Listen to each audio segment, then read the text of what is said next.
The morning air over the French lines hung heavy with gun smoke, the kind that clung to a soldier's lungs and made every breath feel like a reminder of the war's weight. On the 21st of July, 1918, near the battered outskirts of Baccarat, a German patrol dragged in an American prisoner carrying a weapon they had never seen before.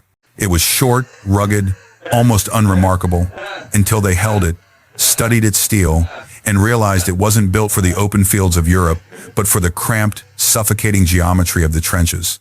The shotgun looked nothing like the elegant rifles European doctrine worshipped. It was blunt, brutal, and terrifyingly practical.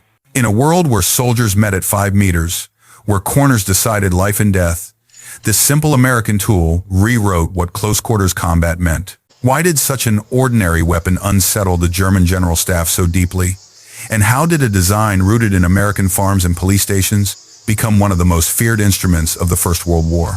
To understand that, we must step into the darkness of the trenches and watch how a familiar weapon shattered an old world of military tradition. Long before the Germans filed a diplomatic protest, the problem had already taken shape in the mud-choked trenches of the Western Front. 3 years of war had turned northern France into a maze of narrow ditches, sandbagged corners, and sudden blind turns where men fought at distances so close they could hear each other breathe. Rifles designed for open fields felt awkward here. Machine guns required setup, grenades lacked precision, and bayonets demanded more courage than most men could summon after days without sleep. The battlefield had changed, but Europe's weapons had not. American observers arriving in 1917 saw the truth instantly. They watched British and French soldiers grapple their way through shattered trench lines, fighting with clubs, knives, even entrenching tools when rifles became useless. What they witnessed was not the elegant warfare imagined by old doctrine, but a brutal, instinctive struggle for survival at 10 meters or less. The question was simple. What weapon truly belonged in such a place? Back in the United States, a civilian engineer named William G. Eager believed he knew the answer. Eager was not a general, not even a soldier, just a mechanical mind who read the war reports with growing clarity. Where others saw chaos, he saw a technical problem. If trench combat happened at the distance of a living room, then a weapon built for hunting deer or quail would be devastating against a man. In the fall of 1917, he assembled his findings into a meticulous engineering report. Shorten the barrel, he argued, add a heat shield to protect the soldier's hand, fit a bayonet lug, use the reliable pump-action designs that American hunters trusted. His proposal was bold, practical, and utterly unbound by European military tradition. General John J. Pershing, then preparing the American Expeditionary Forces for combat in France, read Eager's report with interest. Pershing had seen shotguns used effectively before against Moro fighters in the Philippines, where combat was fast, sudden, and intimate. He approved the idea immediately. Within weeks, Winchester and Remington received contracts to modify commercial shotguns for military use. The resulting weapons were simple, sturdy, and terrifyingly effective inside the tight walls of a trench. When the first 5,000 trench guns arrived in France in early 1918, most were assigned to guard prisoners, but 1,000 were quietly distributed across combat units, 10 or 20 per regiment, to see how they would perform where it mattered most. And soon, on the battered line near Seicheprey, American soldiers discovered that Eager had been right. The shotgun did not ask for precision. It demanded only presence, a quick movement, a steady pump of the action, and the courage to advance into darkness where an enemy might be waiting around the next corner. In those first fights, something shifted. The Americans were no longer adapting to the trenches, they were shaping them. By the spring and summer of 1918, the trench gun had shifted from an experiment to a quiet transformation happening inside the American line. Reports from the front, whispered at first, began to describe something different, an unfamiliar kind of confidence, spreading among the soldiers who carried the short-barreled weapons. They felt it in their hands when the fog rolled in and shapes moved beyond the wire.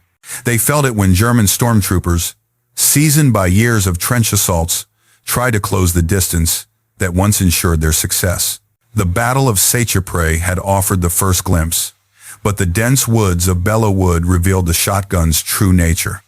Visibility collapsed to mere feet. Trees, smoke, and shattered branches broke every line of sight. German infantry advanced in tight formations, trusting their discipline and experience. Yet every time a shotgun fired, 3 or 4 men dropped. The spread of buckshot turned clustered movement into fatal vulnerability. The closer the Germans huddled for protection, the deadlier the weapon became. American officers quickly noted that shotgun-equipped squads advanced through trench segments with a speed the Germans had not anticipated. Clearing positions that once required deliberate movement now took minutes. A man with a trench gun did not need to pause for sight picture or steady breathing. He needed only to recognize movement, point, and fire 9 pellets, sweeping a meter-wide path in front of him. In fighting that demanded decisions in fractions of a second, this changed everything. The weapon's effect went beyond the physical. German letters intercepted by Allied intelligence spoke of the shotgun's sound deeper than a rifle, heavier, almost mechanical. Soldiers described the dread that settled over a position once that sound echoed through the trench. It wasn't just fear of death, it was fear of helplessness. Against rifles, a man could duck. Against artillery, he could hide. Against gas, he could mask. But against a shotgun at 10 meters, there was nothing to do. American divisions reported similar patterns. Officers recommended increasing allocations. 50 shotguns per regiment, 2 per squad, sometimes more for specialized assault teams. Patrols moved more decisively. Counterattacks broke sooner. German stormtrooper formations, usually so precise, dissolved under the abrupt violence of close-range volleys. Yet the Americans were not reckless with their new advantage. They integrated the trench gun into a growing combined arms approach. Rifles engaging distant targets, machine guns suppressing strong points, and shotgun men taking the lead when trenches, dugouts, or bunkers needed to be seized. In this role, the weapon became more than a tool. It became a bridge between raw firepower and the brutal intimacy of trench fighting. For the first time in years, German troops found themselves facing an opponent who not only matched their mastery of close combat, but exceeded it. And in that moment, as the balance shifted, the German high command realized they needed a response, one that would come not from the battlefield, but from the diplomatic desk. As American shotgun squads carved their way through trench systems with startling efficiency, the German response arrived from an unexpected direction. Not through a new weapon, not through altered tactics, but through a formal diplomatic protest. On the 19th of September 1918, with their armies straining under Allied pressure, German officials delivered a message through Switzerland accusing the United States of violating the Hague Convention. The shotgun, they argued, caused unnecessary suffering. The real message lay between the lines. The weapon was working too well. The protest came with a threat that shocked even seasoned diplomats. Germany declared that any American soldier captured carrying a shotgun or its ammunition would forfeit his life. It was a sentence of execution, an attempt to terrify American troops into abandoning the weapon that had begun to undermine Germany's hard-won dominance in close combat. But the threat only revealed how deeply the trench gun had unsettled the German general staff. Armies confident in their doctrine do not resort to legal maneuvering to ban a single infantry weapon. In Washington, the War Department turned to Acting Judge Advocate General Brigadier General Samuel T. Ansel. His 5-page memorandum dismantled Germany's argument with surgical precision. Shotguns had long been used in warfare, from the blunderbuss to the Philippine campaigns. Their projectiles were no more cruel than pistol rounds and far less destructive than the gas and flamethrowers introduced by Germany itself. Ansel noted that Germany had protested none of these weapons when they served its interests.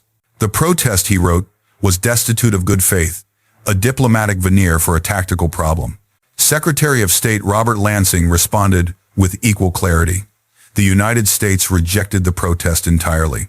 The shotgun was lawful, effective, and would remain in service. And if Germany executed an American prisoner for carrying one, the United States would take reprisals as would best protect American forces. The message was delivered without threat in tone, but unmistakable in meaning. Retaliation would be swift and symmetrical. Copies of Lansing's reply were sent to Allied governments, signaling more than legal resolve. It signaled that the United States would not be intimidated by psychological warfare. Within weeks, Germany fell silent. There was no counterargument, no escalation, no attempt to follow through on their threat. Not a single American prisoner was harmed for carrying a shotgun. The protest had collapsed under its own contradictions. But the aftermath revealed something deeper. German stormtroopers reported that their once reliable assault methods, closing to grenade range, then charging with bayonets and rifle fire, no longer worked against American trenches defended by shotguns. German units described the feeling of advancing into a wall of invisible pellets, the sudden collapse of formations, the psychological shock of hearing the weapon's heavy report echo through the corridors of Earth. In the final months of the war, as trench systems cracked and the German army retreated, the protest faded into a footnote, but its meaning endured. Germany had not feared the shotgun because it violated the laws of war. They feared it because it erased the advantage they had spent 4 years refining, and because it came from a nation willing to question the assumptions that Europe had long taken for granted. From a distance, the German protests looked like a legal dispute, but to American commanders, it revealed something far more telling: a clash of military cultures. European armies entered the First World War carrying the weight of centuries, traditions that shaped how they fought, how they armed their soldiers, and how they measured legitimacy on the battlefield. Rifles were the infantryman's weapon. Artillery prepared the assault. Machine guns anchored the line. Anything beyond that framework felt improper, even when the trenches had already proven those frameworks inadequate. The United States approached the war from a different angle. Its army was young, unburdened by the rigid doctrines that defined European strategy. When American officers studied the Western Front, they saw a practical problem: men fighting at the distance of a doorway, and so they chose a practical tool. The shotgun was not refined, not prestigious, not part of any established doctrine, but it worked. In that choice, the world glimpsed an early example of the American willingness to discard tradition in favor of effectiveness, a trait that would later define U.S. military innovation. The German reaction made this contrast even sharper. Rather than adapt their own tactics, Germany attempted to remove the shotgun from the battlefield through legal argument. It was an appeal to rules in a war where Germany itself had introduced chlorine gas, flamethrowers, and long-range bombing. The inconsistency was obvious to American diplomats, but it also revealed something deeper: a military establishment struggling to defend its doctrine against an unfamiliar kind of threat. When the enemy breaks the rules of your playbook, not by cruelty, but by practicality, the ground shifts beneath your feet. For American troops, the shotgun became more than a weapon. It became a symbol of a broader lesson, that survival in modern war belonged not to the most traditional army, but to the most adaptable one. And as the conflict moved into the 19th year of the century that would redefine global warfare, other nations began to see it as well. Close-quarters combat in bunkers, forests, caves, and villages would become a defining feature of future wars, from the Pacific in World War II to the mountains of Korea and the jungles of Vietnam. The trench gun was not just a battlefield tool. It was a signal, a warning that wars were changing faster than doctrines could keep up, and that those who clung too tightly to the past risked being overtaken by those willing to rethink the fight. When the guns finally fell silent in November 1918, the trenches of France held more than the debris of a shattered Europe. They held lessons, hard, unpolished truths carved out of fear, courage, and the stubborn search for survival. Among those lessons was the story of a simple American shotgun, a tool that changed the rhythm of close combat, not through brutality, but through clarity. It solved a problem no one else had dared to name. The Germans never forgot it. Veterans wrote years later of the dread that settled over a trench when the heavy, distinct report of a trench gun echoed through the earth. They remembered how quickly a master doctrine could be undone by a single idea, how an army trained for precision could be outmatched by a weapon designed for the chaotic closeness of trench warfare. Their fear was not of pain, nor of suffering, but of obsolescence. For the Americans who carried those shotguns, the weapon became something quieter yet more enduring. It represented the belief that innovation does not always come from laboratories or generals' desks. Sometimes it comes from a civilian engineer reading war reports at his kitchen table. Sometimes it comes from a soldier who refuses to accept the limits imposed by tradition. The shotgun was not elegant, but it was honest. It met the battlefield as it truly was, and in doing so, it forced others to confront the difference between what they believed war should be and what war had become. The legacy of the trench gun did not end in France. It lived on in the jungles of the Pacific, the icy trenches of Korea, the dense villages of Vietnam, wherever soldiers fought at ranges measured in steps rather than yards. Its principle remains unchanged. In close quarters, simplicity paired with decisiveness can outweigh even the most refined doctrine.